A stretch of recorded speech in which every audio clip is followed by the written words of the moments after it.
গণতন্ত্রের সবথেকে বড় ইভেন্ট বিধানসভা ভোট, আর সেই বিধানসভা ভোটের রঙে চারদিক রাঙিয়ে আছে। রাজ্যের মোট 48টি আসন, যেখানে দাবি করা হচ্ছে যে সংখ্যালঘু অর্থাৎ মুসলিম ভোট প্রায় 50% বা তার বেশি আছে। ফলত সেই জায়গাগুলিতে বিজেপির ভোট কতটা কি হবে সেটা এখন বলাই বাহুল্য।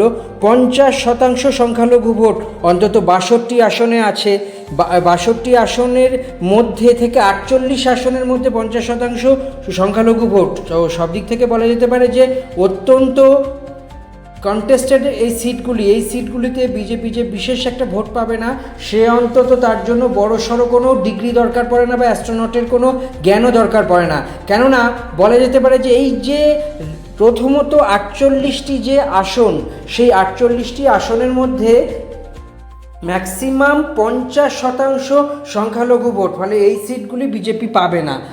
তারপরে কি আছে, 62টি সংখ্যালঘু আসন আছে, যেখানে প্রায় 30 থেকে 50% সংখ্যালঘুর ভোটার আছে। ফলে এই যে আসনগুলোতেও আশা করা যায় যে বিজেপি আগের বার বিজেপির ফল অনুযায়ী বা বেশ কয়েক বছর রিসার্চ অনুযায়ী তৃণমূল কংগ্রেসের কাছে যে সংখ্যালঘু ভোট আছে, সেই সংখ্যালঘু ভোট ভাগ হয়নি, ফলে তৃণমূলের ঝুলিতেই গেছে এই সংখ্যালঘু ভোট।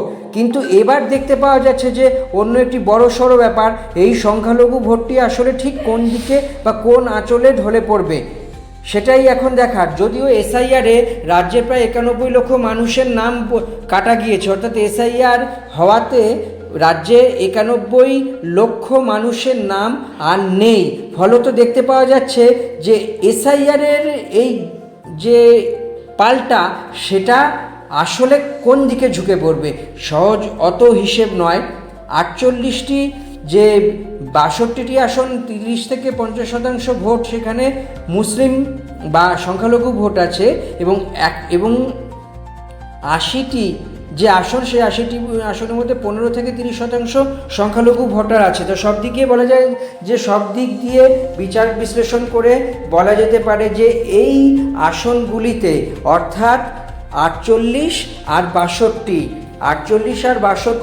100 এবং 100 প্লাস এদিকে আরও যে কটি আসন, আরও যে 80টি আসন আছে, সেই 80টি আসনের মধ্যে প্রায় 40টি আসন, অর্থাৎ 140টি যে হিসেব আছে, এই 140টি আসনে কোথাও সংখ্যালঘুর ভোট 50%, কোথাও সংখ্যালঘু ভোট 15 থেকে 30%, কোথাও সংখ্যালঘু ভোট প্রায় 25% কম আছে। ফলে সব দিক দিয়ে বিচার বিশ্লেষণ করে দেখা যেতে পারে এই আসনগুলিতে ভোট বা ভোট ব্যাংক বিজেপির দিকে যাবে এটা বলা যায় না। অন্তত স্ট্যাটিস্টিক্স বলছে, বেশ কয়েক বছরের তালিকা বলছে, বেশ কয়েক বছরের ট্রেন্ড বলছে, যদিও এসআইআরে 91 লক্ষ মানুষের নাম বাতিল গেছে, তার মানেই যে এসআইআরে 91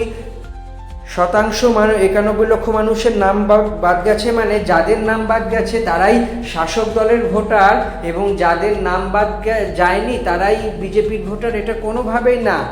এর মধ্যে অনেক রকম বিষয় আছে। এবং গতবারের লোকসভা ভোটের নিরিখে যেখানে যেখানে বিজেপি এগিয়েছিল লোকসভা ভোট, সেটা কেন্দ্রের ভোট, বর্তমানে এটি রাজ্যের ভোট। লোকসভা ভোটটি নরেন্দ্র মোদীর মুখ দেখে হয়েছিল, কিন্তু বর্তমানে রাজ্যের ভোটটি রাজ্যের নেতৃত্ব প্লাস মমতা বন্দ্যোপাধ্যায়ের মুখ দেখেই ভোটটি হবে। ফলত মমতা বন্দ্যোপাধ্যায়ের মুখকে চ্যালেঞ্জ করার মতো এই মুহূর্তে রাজ্যে তেমন বিরোধী দলনেতা নেই।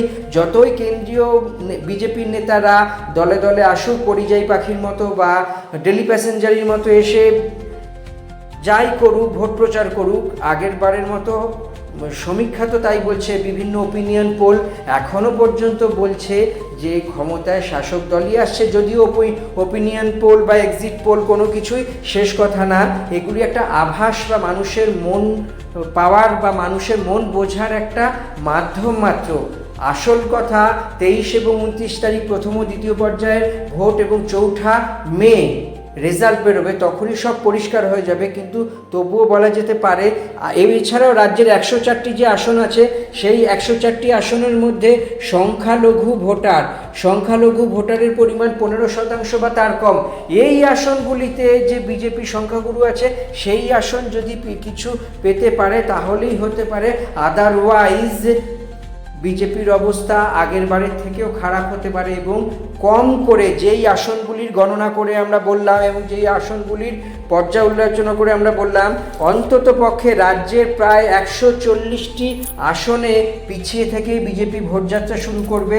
ফলাফল তো 4 মে আসবেই এবং তখনই আরও পরিষ্কার করে বোঝা যাবে আর এই যে ইঙ্গিত এটা কতটা মিলে গেল বা কতটা মিলল না, সব মিলিয়ে বলা যেতে পারে আর মাত্র কয়েকদিনের অপেক্ষা, আর সামান্য সময়ের অপেক্ষা। এর ফলেই সব কিছু পরিষ্কার হয়ে যাবে, আর বেশি দিন ওয়েট করতে হবে না এবং বিধানসভা ভোটের রেজাল্টেই পুরো পরিষ্কার হয়ে যাবে সমস্ত কিছু। এই পর্যন্তই। আমাদের পরবর্তী ভিডিও দেখার জন্য চোখ রাখুন আমাদের এই চ্যানেলে। ইউটিউব চ্যানেলটি সাবস্ক্রাইব করে দিন, ফেসবুক পেজটি ফলো করে দিন। পরের ভিডিওতে আবার দেখা